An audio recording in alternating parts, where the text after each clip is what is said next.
Do you want me to blab on the next course and then questions? Okay, so let's see. So, right. So again, it's an ad. It's about Ramanujan. It's about and not really about Ramanujan graphs. So again, really, what you want are ideas, right? You don't care about, when you go to someone's talk, you don't care about what he did. You care about what you want to do. So what you want from talks is to understand new ideas. That's my philosophy. And here there is a very good idea. Not idea, a field. Okay, so here is the question. So you want to construct a Ramanujan graph, right, of degree D. So some of them you can write, but the degree regular graphs sometimes you can write as the adjacency matrix.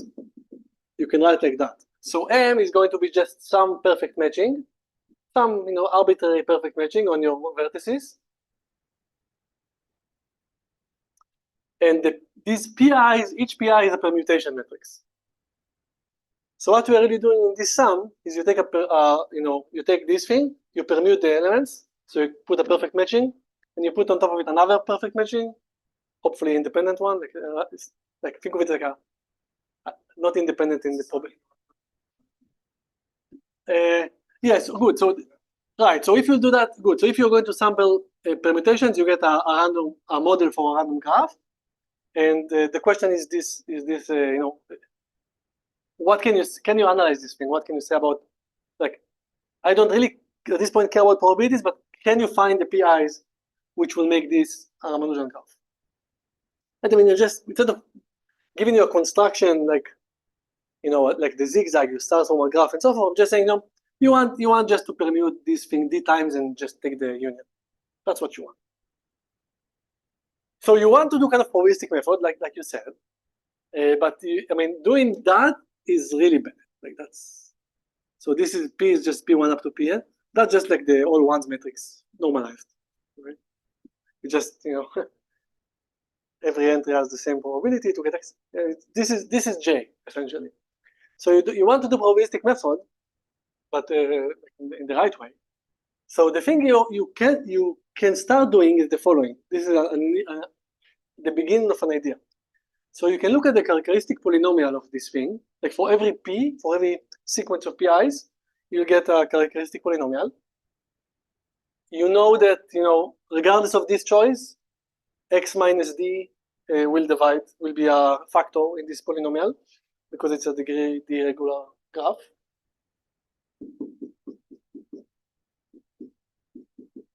Right, so no matter what are the P, this thing depends on the sequence of PIs, which are called P.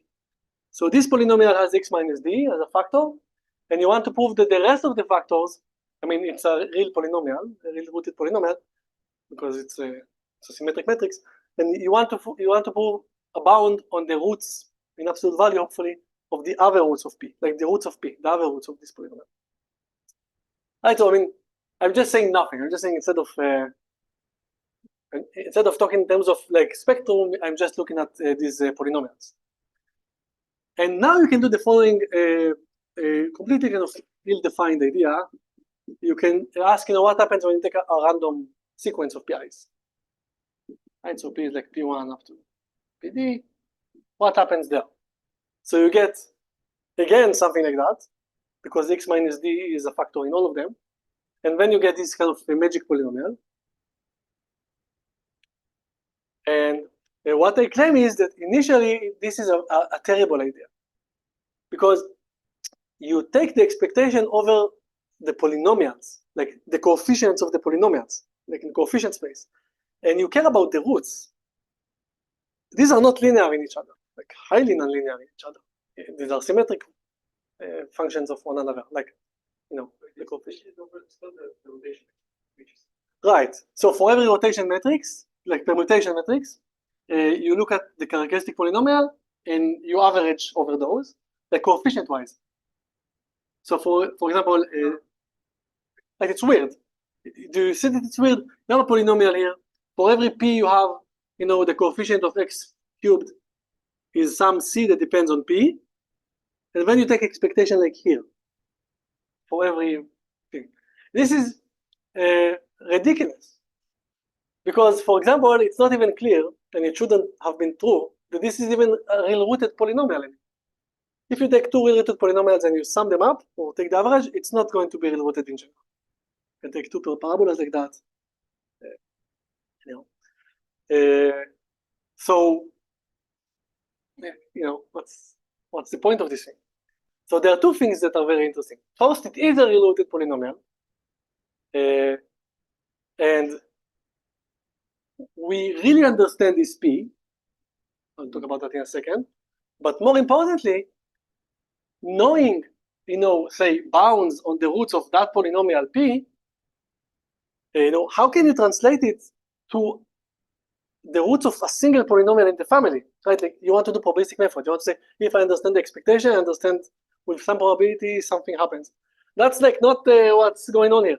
If you know the bound on the roots of this polynomial, how should it ever give you a bound on these things? It's like completely unclear. You take a bunch of polynomials, you sum them up, you get a polynomial, you understand it.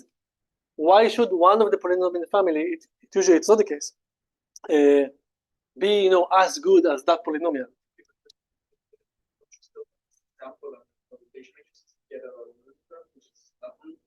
Right. No, so what I want to do, so the goal is to, so there are two parts. First, prove that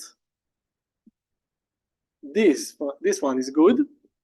So its roots are at most 2 square root e minus 1. And second, infer from that about a specific choice of permutation. Right, so you understand the expectation. That's not trivial. And then you want to infer from expectation about particular instance. I don't want to use randomness. So the second thing, is deduce something meaningful about a particular P, like sequence of permutations. None of this step is obvious. Like that's reducing to say that. Both steps are crazily interesting because you do a probabilistic method in a kind of a non-commutative setting here. So let me tell you what's known about, like, at least this one. So it turns out, and you keep saying rotating. That's interesting because that's permutation, right? There are no rotations, but it turns out that Px, and Gal, correct me if I'm wrong in anything that I'm saying here. You are more sharp than me on these things by a factor of magnitude here. So it turns out that you can, this P, ignoring that little part, which you understand, it's fine. You can write as the expected characteristic polynomial of the sum, which looks the same, but as Yuval's intuition kind of hinted, you can replace the permutation matrices, which are like, we like them. They keep the graph a graph, like you have a graph. That's a graph, right? And it's discrete, and we like that because of that. But that's the reason we shouldn't like them, because these are actual rotations. These are, when they say QIs, I mean, and I don't want to kind of scare anyone, but Haar random unitary metrics. And by that, what I mean is that you just think of it as the QIs. You look at the eigenvectors, and the QI is just completely rotated. Every nice group has a measure on it, which is invariant under translation. It's called Haar, but for that case, it's really just mean you really rotate. Like we understand rotate. We can do that. That's really analytical. There are tools for that. So now the problem of trying to understand this becomes a really analytical problem.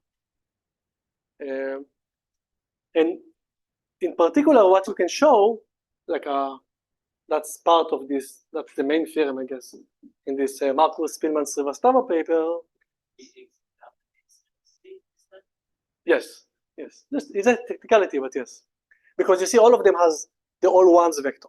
So that will be there, but the rest of the eigenvectors will rotate. Right. But it's a technicality, don't worry.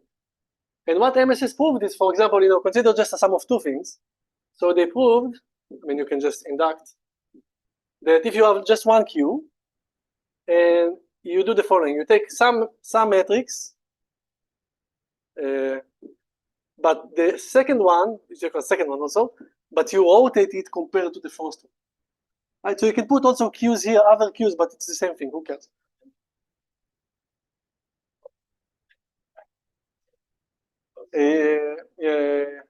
It's all unitary, not Hermitian.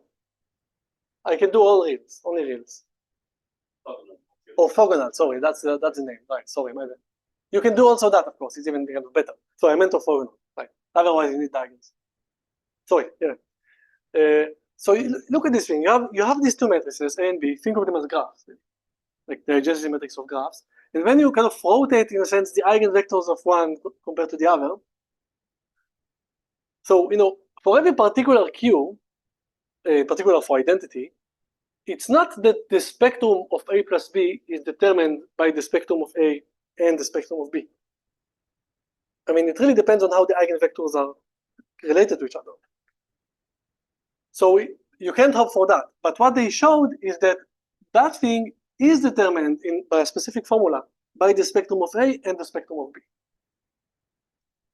So it's a function of spec A. So no dependencies in this sense, you see? So any okay.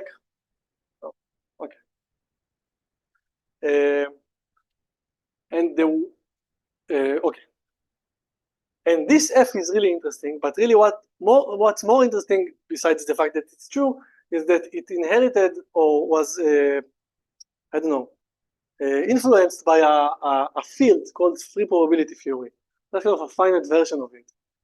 So in free probability theory, which is the next course, it's not the next in any sense, like just the one I'm giving next time. It's not following that one. You'll see a whole different person. No, really. Pseudo randomness, I know. In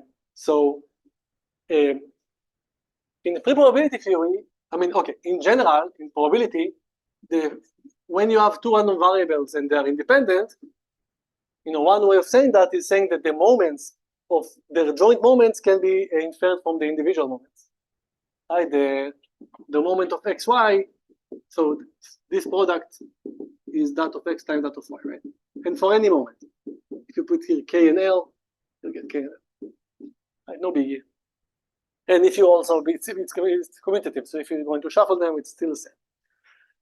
If your random variables are not commutative, which happens when you do matrices, then you can ask, can I, under what circumstances can I